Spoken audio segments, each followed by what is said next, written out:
नमस्कार साथियों। तो सवाल था कि कोई भी बच्चे अपने माता पिता को अपने जीवन के लिए, अपनी असुविधाओं के लिए या किसी भी कंडीशन के लिए ब्लेम क्यों करते हैं, वो भले किसी भी जनरेशन की क्यों ना हो।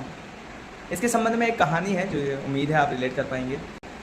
कहानी कुछ इस प्रकार से है कि एक मूर्तिकार था, उसके एक सुपुत्र हुआ। वो जब 5 साल का हुआ तो उससे भी छोटी हथौड़ी वगैरह बना के दी गई खिलौने की तरह, और वो अच्छे से मतलब छोटे छोटे डिज़ाइन करता। तो आसपास वाले लोगों ने अप्रिशिएशन दिया, उसे अप्रिशिएट किया, बोले वाह क्या बात है मूर्तिकार साहब, आपका बच्चा भी आपकी तरह ही स्मार्ट है। धीरे धीरे और बड़ा हुआ बच्चा, 12 साल की उम्र में उसकी मूर्तियाँ बहुत अच्छे से बिकने लगी। 16 साल की उम्र में उसके पिता से ज़्यादा उसकी मूर्तियाँ कीमत में बिकने लगी। जब वो 19-20 साल का हुआ तो एक दिन उसे वो मूर्ति बना रहा था और नाक इधर उधर हो रही थी। तो मूर्तिकार के पिता ने कहा कि बेटा यहाँ से थोड़ी गड़बड़ हो रही है, क्योंकि दिन की दोपहरी थी और बेटी का भी दिमाग थोड़ा चढ़ा हुआ था। तो उसने दिमाग से जवाब दिया, बोला कि आप मुझसे ज़्यादा जानते हैं क्या? अगर जानते होते तो मेरे से ज़्यादा कीमत पे मूर्तियाँ बिकती। पिता कुछ नहीं बोलते हैं और शांति से वापस चले जाते हैं। कुछ समय बीतता है, 6-7 महीने बीत जाते हैं। एक दिन बेटा डाइनिंग टेबल पे चुपचाप बैठा था। पिता ने बोला कि भाई कुछ प्रॉब्लम है बेटा? तो बोला कि नहीं पिताजी ऐसा कुछ बात नहीं है। कि नहीं तुम बहुत परेशान से हो? बोला ऐसा कुछ खास है नहीं, बस ये है कि पहले मूर्तियाँ बहुत ज़्यादा कीमत पे मतलब इंक्रीज होती थी बिकने में, रेट ज़्यादा मिलता जाता था। लेकिन अभी पता नहीं 5-6 महीनों से रेट जैसा है वैसा का वैसा है, और मतलब बढ़ नहीं रहा है। मतलब कोई मार्केट में अप डाउन नहीं है, लेकिन बढ़ नहीं रहा है।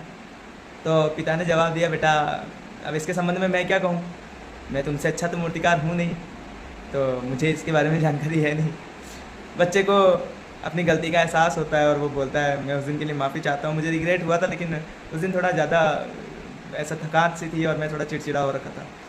तो पिता ने बोला कि नहीं ऐसी कोई बात नहीं है बेटा, जब मैं तुम्हारी एज में था मुझे भी एक दिन थकान हुई थी, मैं भी एक चिड़चिड़ापन महसूस कर रहा था और मैंने भी मेरे पिता को सेम यही जवाब दिया था। तो इसमें कोई बड़ी बात नहीं है कि तुमने इस प्रकार से कोई जवाब दिया। बात आती है हम पर, तो हम में पेशेंस नहीं है ना, हम में इतनी समझदारी है। जब बच्चा कुछ चिढ़ा हुआ रहता है तो पिता उससे ज़्यादा डबल चिढ़कर बात करते हैं। बच्चे भी जब पिता को उस टाइम में भी, अगर डाइनिंग टेबल पे आज के ज़माने में भी वही बच्चे हों तो इतनी बात नहीं हो पाती है ना। पिता मतलब आप अपनी कंडीशन को समझ जाइए, क्या आप अपने पिता से बात करते हैं, अपने मन की सिचुएशन शेयर करते हैं, या आपके पिता आपसे शेयर करते हैं? अगर नहीं करते हैं तो कहीं ना कहीं थोड़ी बहुत सहनशीलता, एटिकेट्स और समझदारी की कमी है। मुझे लगता है सब्र और स्माइल आपको आपके रिश्तों को बहुत अच्छे से संभाल सकती है।